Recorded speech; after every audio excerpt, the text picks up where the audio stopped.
गोदावरीचं पात्र लुटलं जात असताना अंबड महसूल प्रशासनाकडून बघ्याची भूमिका. जालना जिल्ह्यातील अंबड तालुक्यातून अवैध वाळू उत्खननाचा प्रश्न पुन्हा एकदा ऐरणीवर आलाय. साष्ट पिंपळगाव परिसरातील गोदावरी नदीपात्र धोक्यात आले असून महसूल प्रशासनाच्या भूमिकेवर प्रश्नचिन्ह निर्माण झाले आहे. अंबड तालुक्यातील साष्ट पिंपळगाव परिसरात गोदावरी नदीपात्रातून मोठ्या प्रमाणात वाळू उपसा सुरू असल्याचं समोर आलंय. मजुरांच्या माध्यमातून तसेच यंत्रसामग्रीचा वापर करून बेसुमार उत्खनन केलं जाते. 2 वाळू घाटांवर नियमबाह्य पद्धतीनं चेन लोडरच्या सहाय्यानं वाळू उपसा होत असून परवानगीशिवाय तब्बल तिप्पट प्रमाणात वाळू काढली जात असल्याची धक्कादायक माहिती समोर येते. यातूनच ओव्हरलोड ट्रकद्वारे वाळूची वाहतूक ही सुरू असून शासनाच्या नियमांना सर्रासपणे धाब्यावर बसवलं जातंय. या अवैध उत्खननामुळे गोदावरी नदीपात्राची रचना बिघडण्याचा धोका निर्माण झालाय.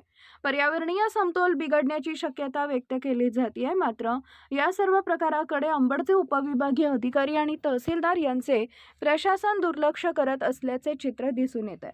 त्यामुळे स्थानिकांमध्ये संताप व्यक्त केला जातोय. अवैध वाळू उपशावर प्रशासन कधी आणि कशी कारवाई करणार हा प्रश्न आता स्थानिकांसह सर्वसामान्य नागरिकांना पडलाय.